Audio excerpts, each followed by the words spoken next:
Welcome to Pieces for My Puzzle.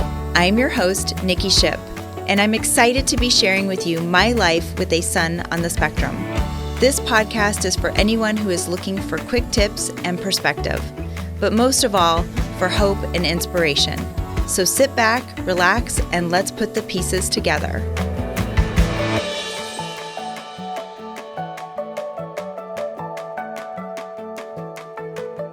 Hello and welcome back to another episode of Pieces for My Puzzle. I'm your host, Nikki Ship. Thank you so much for joining us today. I'm so happy you're here and tuning in. Last week we talked about AI, apps, and autism and how that can be beneficial for you and your kiddo on the spectrum. I hope you found some good info there and have been able to find maybe some new things to incorporate. This week we're going to talk about leadership and courage. And the reason why I decided to talk about this is I recently had an epiphany about leadership and courage and how to help my son. And so I think that this is a really important topic for friends and family to hear, especially when you're trying to help your child on the spectrum. I've spoken to many parents, friends, family, people that have reached out after listening to the show about how to help, how to get help, what to do, what their struggles are. And the one underlying theme, if you will, that I noticed was to even get started helping find resources, get help, and do things for your children is sometimes it requires a shift in your mindset. And stepping into that role of leadership and courage can be difficult at times. I know it definitely has been for me. But the biggest thing is the shift in mindset. And the reason why I bring that up is because me personally, in order to enter into that position to help my child, to help my son, and to be the very best at it, I really had to decondition myself a little bit on what some of my limiting beliefs were and what I thought it was going to be. That dream of oh, my kid's going to be an all-star football player or a track athlete, or they're going to be successful and super popular in school and they're going to have so many friends. All of that went out the window when I received Drayson's diagnosis. And realizing that might not look that way for him was devastating for me. But that was just it was devastating for me, not for him, but for me, because I had painted this picture of what I wanted for my child. And don't get me wrong, we always want what's best for our kids, right? But I had to think about it differently now. So I believe that there's 3 things that you need to put yourself into a position to best help your child. And I'm gonna give you those 3 things. At least this is how I categorize them in my brain. And so hopefully you find it helpful for yourself too. The first thing, of course, is love. And it's important to love unconditionally. And a question that I encourage that you ask yourself is, do you love with or without conditions? Because unconditionally loving is loving the good and the bad, and accepting those things wholly as a person, in a scenario, whatever it is, but to love unconditionally. It's not to put yourself at risk or anything like that, so don't misunderstand what I'm saying. It's not to put yourself at risk, but it's to really look at a situation and to love that situation unconditionally. And I really had to shift my mindset because I was in love with the idea of what I thought Drayson could be. I wasn't in love with who Drayson was at first. And that's a harsh thing for me to admit as a parent, but it's the truth. And so I had to kind of break down what my preconceived notions were having a child. I had to decide and wholly step into it loving unconditionally. And to not hold resentment, because I think that that's also something that you might potentially struggle with as well. I resented the fact at first that Drayson was autistic. I resented that I had to work harder as a parent to find more resources for him. And I realized that wasn't a good mindset for me to be in. And I didn't want to end up resenting my child or my family for the scenario, because really it's nobody's fault. I'm not going to sit here and try to pose blame or point the finger, but I was starting to enter that mindset because I was upset initially about his diagnosis. The second thing that I feel that you should really try to focus on is trust. Trust in yourself. Even if you don't know the answers for your child, trust in the process. You will find those answers. You will find that solution. It's so important that you almost have blind faith in knowing that you will seek out and find those resources. You might not know the answers, but starting just knowing that you're seeking for it and putting that out there, putting it out into the universe is what's going to help you to pave that way for your child. And I always tell people that if you can't trust the process or trust in yourself, then maybe you need to take a step back and go into a state of reevaluation so that you can understand how to best trust the process and what you're learning.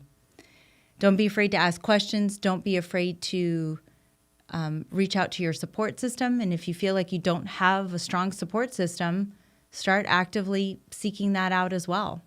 And all of that requires trust to be able to do that.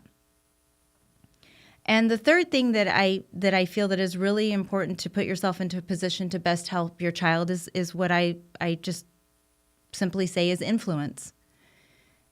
Be willing to encourage everyone to support your child. It takes influence and leadership to do that, but you can't influence people if you don't have love and trust first. And at least that's how I feel. That's what I believe. And so if you cannot do that, take a step back and enter that state of trust and love first before you go into influence. And influencing the people around you, influencing yourself, influencing your child to help them to be the very best that they can be is so, so important. And I really highly encourage that as well. Leadership takes courage. And I say that because you may need to face what's holding you back from pursuing certain services or resources for your child. And so I challenge you to ask yourself, are the decisions you are making for your child coming from a place of love, trust, and influence? Are you doing that from the very best parts of yourself? Are you encouraging that with your children? And if it's not, then ask yourself, is it coming from a place of ego? Because that could be it too. Being driven by ego can be a very dangerous thing. And I'm living proof of that. Living via your ego is essentially operating as if everything revolves around you. And that's not fair to your child, to your support system, to helping that person that is on the spectrum. While there's truth to what your wants and your needs are, much of life is open to interpretation, and that's how I choose to view it. Getting outside of your own opinion as often as possible can spare you the heartache of unrealistic expectations. And in the beginning, like I have mentioned earlier, when I realized that Drayson was autistic, I was very damaged by the thought of having those unrealistic expectations and knowing that that wasn't going to be what the picture looked like for my son. So I think that you have to be open to the interpretation of what life is going to bring to you and be okay with that and know that deep down everything is going to be okay. You will find an answer for what you're looking for. But don't give up, because that's the other part, is that in order to continue that fight, to continue that journey with your child, you have to be in that place of love, trust, and influence continually. And there's been times where I've had to take a step back, be in my own feelings, be in my own thought process about it. But at the end of the day, I always circle back around to those three things that are super important to me and encouraged me to step out of that mindset of a negative mindset. Otherwise, I wouldn't be able to help Drayson on the level that I've been able to help him. And I'll give you a perfect example of how you can, check yourself if you're in that place of ego. A lot of times I get very busy, right? We're all busy. I'm busy in my professional life. I'm busy as a parent. And so a lot of times when things come up for Drayson, I go right into that place of ego. let's say with the services, there'll be an issue with the services and I'll immediately go, oh, I don't have time. I don't have time to do this. Well, is that really about my son or is that really about me?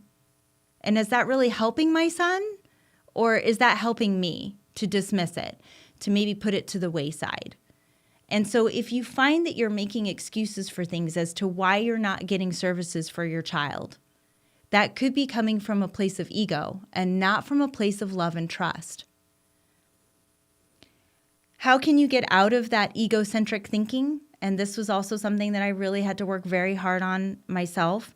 And I have 4 quick tips here that I want to run through with you guys just to help you snap out of that egocentric thinking. And the first one is seek out praise for others. And your subconscious mind doesn't always operate based on what you think is, what you think is true. It functions based on what it hears. So deliberately identifying opportunities to praise others will begin to shift your inner being and proudly secure those feelings, if that makes sense. What I'm trying to say is the more you pour into others, you praise others. Like I praise Drayson all the time. It takes me out of that place of ego, being worried or making an excuse as to why I can't do things for him or I'm too busy. It takes me out of that place and it makes me just want to do more for him because praise is also very important for him, even though he doesn't show it.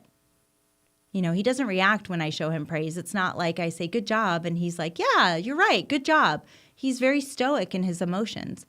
But I do believe that it matters to him. And so when I pour into him or I focus on him and I give him the praise, I find that he does better. He operates better. He can work on tasks more efficiently.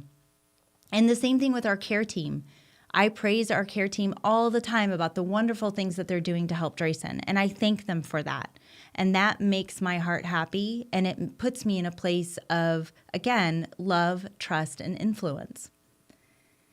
Write down or declare your purpose each day if you need to. And this was something I started doing in the very beginning to shift my mindset. But despite the, we have our brains have astounding capabilities, right? So despite how it takes one negative comment, right? Research has shown it takes 3 positive comments to counteract one negative thought or comment. So write or declare your purpose each day. Our default is a reaction mode. So if we can shift ourselves into declaring our purpose each day, if you don't chart a course for it, then there's no roadmap to guide you. If you don't encourage your own self, then there's nothing to guide you throughout that day. So writing down your intent for the day allows you to stay consistent with your true self and override that survival mechanism that we typically go into when we go into a state of ego. Because really that's what ego is it's a state of survival for us. Let go of false power of anger. Being angry it identifies false power. And I was angry for a long time when I first received Drayson's diagnosis. And even though anger can be combative on the surface, it's derived from fear. That's the bottom line. It's all fear-based. We have no need to relish in rage when we are secure with ourselves. And when we feel threatened and afraid, we operate from a place of anger or fear. You can use that fear to generate action. You can put it into a positive spin. Like I was afraid. I was afraid to call people. I was afraid to ask questions. I was embarrassed. And I felt shame. I would beat myself up a lot of times. What did I do I almost blamed myself for Drayson's autism. What did I do? Is it my fault that he's autistic? And that was really hard for me in the beginning. And I went into a place of anger and I was not productive. I was not helpful for him or for myself or for my family. And it wasn't making me a better person. And that's something that you have to remember, that when you enter that state of ego and you're in the state of anger or fear or resentment, you're not good for yourself and you're not good for the people around you. It's not a positive influence. You're not operating in that state of love, trust, and influence. And the fourth tip that I have for you is just to be still sometimes. Cancel the noise. Just be still. We mistake mind chatter to be part of our wisdom, but that doesn't necessarily always mean that that's intuition that's driving you. So it's simply our survival dialogue giving up a blown up out of proportion scenario or commentary in our head. We develop this own narrative in our head about what's happening in our lives. And ego starts pulling at our strings. And so the next time you feel triggered, don't act or respond right away. Just take a second and pause and try to be still. Acknowledge your first response and maybe take a step back and ask yourself, could this mean something else? Or what could this mean? I used to have very visceral reactions to things, especially with Drayson, because, mama bear, I get protective. And so I'm operating from that place of fear. I'm embarrassed. I'm angry. I'm resentful. I feel the need to obviously protect my child, which is not a bad thing, but I'm not operating in the right way of doing that. And so taking that second to pause and ask myself, could this be something else or what could this mean, has been unbelievably helpful for me. Just unbelievably helpful. So I always encourage people, if you need a second, be still and cancel the noise. Put in your earbuds and do a 3-minute meditation. Step outside, take a breath of fresh air, get in nature, go for a quick walk, do whatever it is that you have to do to cancel that noise, get past the mind chatter, and really listen to what your intuition is telling you. Oftentimes we get angry at our own intuition as well. Deep down, I know what the answer is, and I start to get really angry when maybe I just don't want to do it.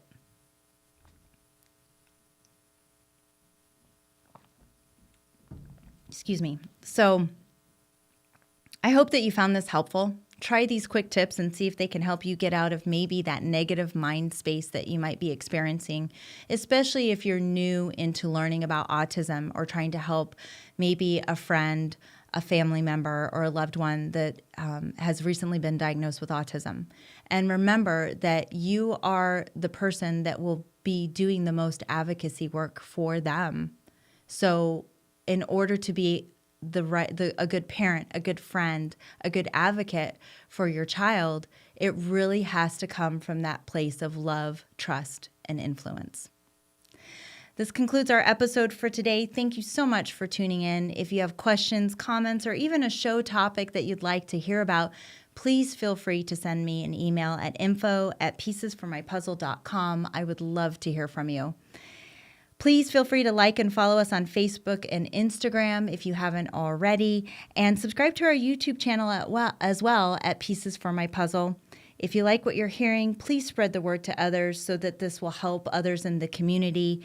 Spread the good word about resources, quick tips, and other things that we can help families and friends with in the autism community.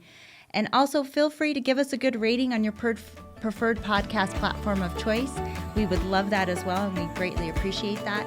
Thanks again for tuning in, and until next time, keep working on your puzzle, and remember, you don't have to have it all solved in a day. Take care.